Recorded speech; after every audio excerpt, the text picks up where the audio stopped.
قل بفضل الله وبرحمته فبذلك فليفرحوا هو خير مما يجمعون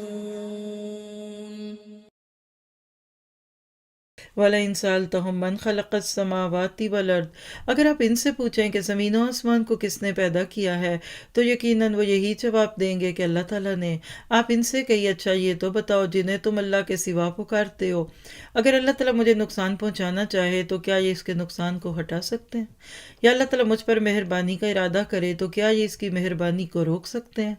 آپ کہہ دیں کہ اللہ مجھے کافی ہے، توکل کرنے والے اسی پر توکل کرتے ہیں۔ تو حسبی اللہ علیہ یتوکل المتوکلون، دوبارہ وہی مضمون آ گیا، مجھے اللہ کافی ہے، اس پر بھروسہ کرتے ہیں بھروسہ کرنے والے۔ تو کیا کرتے ہیں اللہ پہ بھروسہ کرنے والے؟ پہلی بات یہ ہے کہ دوستوں کی درد مندی سے اصلاح کرنے کی کوششیں کرتے ہیں، پھر اللہ تعالیٰ کی نشانیوں پہ غور و فکر کی دعوت دیتے ہیں،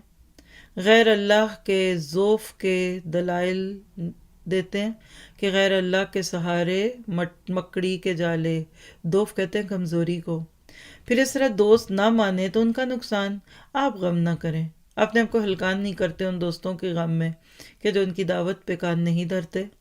اور آپ اللہ پر توکل کریں اور اپنے دوستوں کے لیے دعائیں کرتے رہیے